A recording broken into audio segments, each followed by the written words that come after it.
कैसे हो बच्चों। तो चलिए अभी हम आगे और देखते हैं विक्रम साराभाई, जो डॉक्टर विक्रम साराभाई हमारे वैज्ञानिक हो गए हैं उनके बारे में और उनके जीवन के बारे में आगे देखते हैं। उन्होंने अंतरिक्ष की गहराइयों से आने वाले रहस्यमयी कॉस्मिक किरणों पर अनुसंधान करके कैम्ब्रिज विश्वविद्यालय से सन 1947 में पीएचडी की उपाधि हासिल की। ब्रह्मांड तथा सौर मंडल के कई जटिल प्रश्नों का प्रायोगिक हल निकालने का श्रेय डॉक्टर विक्रम साराभाई को प्राप्त है। यह उन्हीं का सुझाव था कि कॉस्मिक किरणों पर प्रयोग के लिए हिमालय की ऊंची चोटियां सर्वाधिक उपयुक्त व अनुकूल होगी। इसलिए भारत सरकार ने गुलमर्ग में वैज्ञानिक उपकरणों से लेस एक प्रयोगशाला स्थापित की। डॉक्टर विक्रम साराभाई ने निजी प्रयासों से सन 1947 में भौतिक अनुसंधान प्रयोगशाला अहमदाबाद में स्थापित हुई, जिससे वह आजन्म संबंध रहे। अभी देखिए उन्होंने जो ये कॉस्मिक किरणों का उसके ऊपर प्रयोग करने के लिए उन्होंने बताया कि भाई उन्होंने पहले तो पीएचडी की कैम्ब्रिज विश्वविद्यालय से, तो उनको पीएचडी की डिग्री 1947 में मिली। और उन्होंने ये जो कॉस्मिक किरणों है उनके ऊपर बोले वहाँ हिमालय की चोटियाँ वहाँ पर बहुत ही अनुकूल रहेगा उसके ऊपर प्रयोग करने का। तो वहाँ पर गुलमर्ग में प्रयोगशाला भी एक स्थापित की गई है और अहमदाबाद में भी उन्होंने ये भौतिक अनुसंधान के लिए प्रयोगशाला एक बनवाई। और वहाँ पर जहाँ तक जब तक वो थे वो आजीवन वहाँ से जाते आते रहे। वहाँ पर ज़्यादा उन्होंने ध्यान दिया और उसे बहुत बढ़ावा देने की कोशिश की उन्होंने। साथ ही उन्होंने देश में वस्त्र उद्योग की तकनीकी समस्याओं के हल निकालने के उद्देश्य से अहमदाबाद में टेक्सटाइल इंडस्ट्रीज रिसर्च एसोसिएशन की आधारशिला रखी।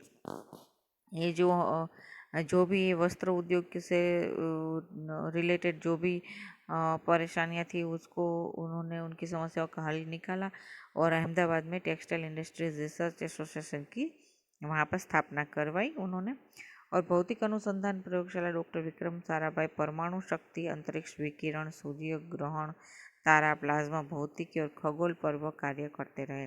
और उन्होंने आजीवन इन्हीं सभी चीज़ों पर, परमाणु शक्ति, अंतरिक्ष विकिरण, सूर्य ग्रह, तारा, प्लाज्मा, वो सभी पर वो ज़्यादातर पूरे जीवन वो जहाँ जब तक वो थे उस पर वो कार्य करते रहे, रिसर्च करते रहे अपनी। सन 1961 में वे परमाणु ऊर्जा आयोग के सदस्य बनाए गए। जो हमारे देश में परमाणु ऊर्जा आयोग है वहाँ उसके सदस्य वो बन गए 1961 में। डॉक्टर भाभा की मृत्यु के पश्चात परमाणु ऊर्जा संस्थानों का भार युवा वैज्ञानिक डॉक्टर विक्रम साराभाई के कंधों पर ही आ गया। उन्होंने भारतीय अनुसंधान केंद्र का गठन किया। डॉक्टर विक्रम साराभाई इसके पहले अध्यक्ष बने। यह उनकी अगुवाई एवं अथक परिश्रम का ही परिणाम है कि भारत में दूरसंचार, दूरदर्शन व मौसम विज्ञान के लिए प्रक्षेपित अनेक उपग्रह अंतरिक्ष में सफलतापूर्वक कार्य कर रहे हैं। अभी देखिए इन्होंने जब ये परमाणु ऊर्जा के जब सदस्य बने तो उसके बाद वे डॉक्टर होमी भाभा जो हमारे वैज्ञानिक हैं वो उनकी जब मृत्यु हो गई तो उनके बाद पूरा सभी कार्यभार है वो युवा विक्रम साराभाई के कंधों पर आ गया।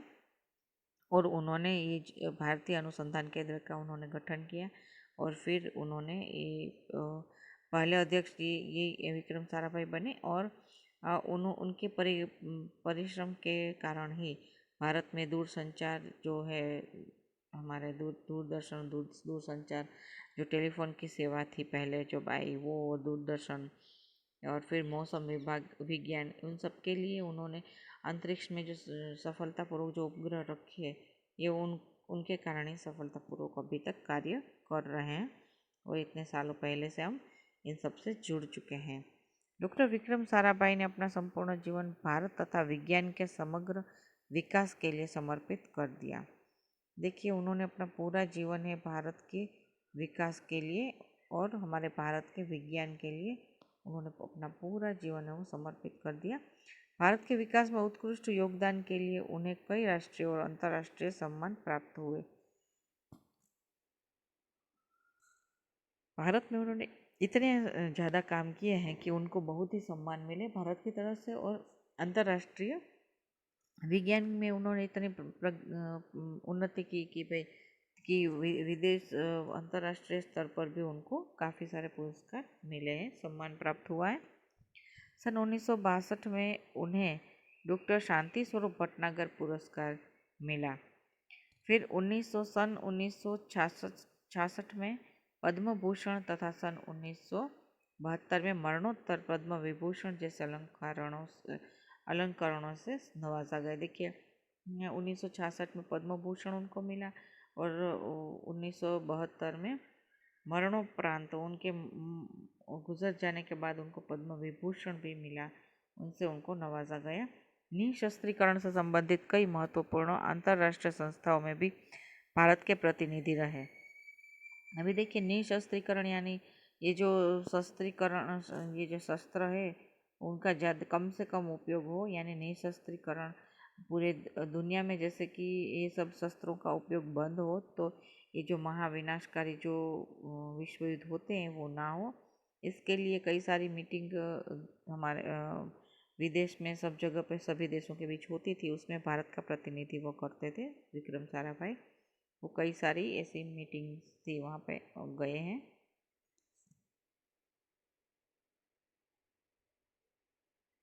डॉक्टर विक्रम साराभाई सन 1966 में international council of scientific union के सदस्य रहे।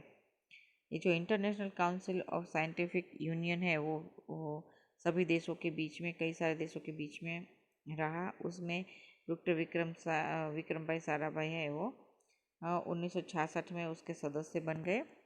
और सन 1968 में संयुक्त राष्ट्र संघ में यूनेस्को के विज्ञान विभाग के अध्यक्ष बने। देखिए यूनेस्को जो संयुक्त राष्ट्र संघ का है यूनेस्को, उसमें वो प्रमुख बन गए। प्रमुख यानी अध्यक्ष, यानी उसके मेन जो हेड है वो बने, तो ये हमारे लिए बहुत ही गर्व की बात है। उन्हें इंडियन जियोलॉजिकल यूनियन का प्रमुख बनाया गया और इन्हें इंडियन जियोलॉजिकल जो यूनियन है उसका भी प्रमुख उनको बनाया गया, उसमें भी उनके हेड बन गए। तो काफ़ी सारी पदों पर ये रह चुके थे।